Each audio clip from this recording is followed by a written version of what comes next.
Welcome everyone to Talk Wrestling here on NoDQ.com and of course YouTube.com/NoDQCAW. It is Royal Rumble week. Royal Rumble's this Sunday live on pay-per-view and of course on WWE.com and of course the best coverage you can find if you can't order the show itself. NoDQ.com/WWE. Check that out this Sunday. But leading into the Rumble, of course, we have to look back at the past and some of the great Royal Rumbles in history. And today is my top 5 Royal Rumble matches. Not necessarily the whole pay-per-view, but simply the matches themselves. So, let's begin, shall we? Number 5, in my opinion, was the 1998 Royal Rumble. Star-studded pay-per-view, star-studded Royal Rumble. That was when WWE was really starting to cook and slowly making their way back to taking over the ratings war. Austin's first clean win in the Royal Rumble match itself. And Mick Foley surprises us all by appearing as all 3 faces of Foley.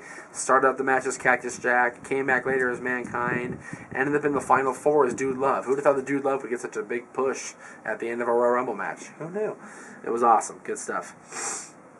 Number 4, the 2005 Royal Rumble. Batista and Cena make it at the end, and they both go over the top rope, and it was a great Rumble match in general. And then Vince, after Batista and Cena, go over at the same time, Vince comes out and, in his anger, does his McMahon walk to the ring and tears one quad, goes to stand up to try to fight through it, and tears the other quad. Triple H spent, 15 years of a career and tore one quad. Vince walks down the ring and tears both quads in 20 seconds. That's just comedy. That's just awesome. Yes, it didn't make for the best Rumble match, but that's one of my favorites. It's my favorites, and it is what it is. And, of course, Batista wins and goes on to face Triple H at WrestleMania. Cena later goes on to face JBL at WrestleMania. Batista and Triple H, and then Cena and JBL. They both win the championship, and we're on to the modern era. Number 3, the 2002 Royal Rumble leads from a question I got from Brick City Forever. Since the Rumble is the home of mainly short-term or long-term surprise returns, who are your favorite Rumble returns and why? Well, 4 of my favorite returns happened at the 2002 Royal Rumble. You had Godfather, Mr. Perfect, Val Venus, and Goldust. Those 4 guys made a huge impact at the Rumble that year. More so Perfect. He came out, toward the end and lasted to the Final 4, like Final 5, whatever it was. Godfather came out and was legit for a while and danced his way to the ring. And Goldust started the Rumble with Rikishi. That was crazy. And Val Venus was also involved in that with a shorter haircut.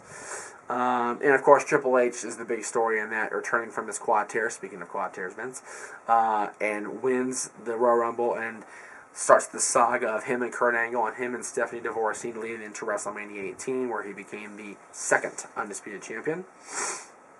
Number 2, Dose, the 99 Rumble, 1999, in Anaheim, California, featuring an audience participation by Aaron Rift. He was in the crowd, as was J.J. Williams, my co-host on Dads of Wrestling, and the host of Renegade of Wrestling. Just a crazy Rumble altogether. I mean, you had the abduction of Mabel, who became Viscera the next night, and all kinds of different things going on. But of course, the Rumble itself was the centerpiece of that. Was the centerpiece of WWE at the time. Austin versus McMahon. They started the Rumble together. Austin got crippled by the corporation in the ladies' bathroom in the pond, and taken to a medical facility. Drove the ambulance back himself at the end, and it came down to Austin and McMahon at the end. And thanks to the interference from the new WWE champion, The Rock, Mr. McMahon wins the 1999 Royal Rumble. Crazy, crazy match. Crazy, crazy pay-per-view. Aaron was there, he'll tell you. It was nuts. Number 1.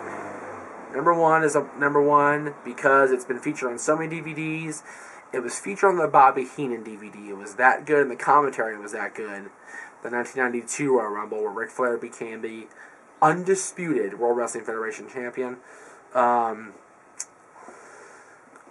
So many big names on that. You had Hogan, Flair, Sid, Savage, Piper, Kerry Von Erich, British Bulldog, Shawn Michaels, Tito Santana, all those guys. DiBiase was in there.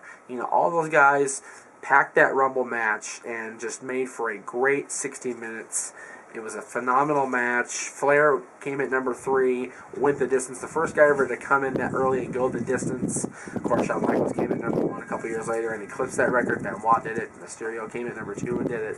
So, but Flair was the standard bearer, as he always is in wrestling. Flair was the man, and came in from WCW and declared for months that he was the real world champion, and proved it at the Rumble. Again, came in at number 3 and ended up being the undisputed WWF champion, undisputed.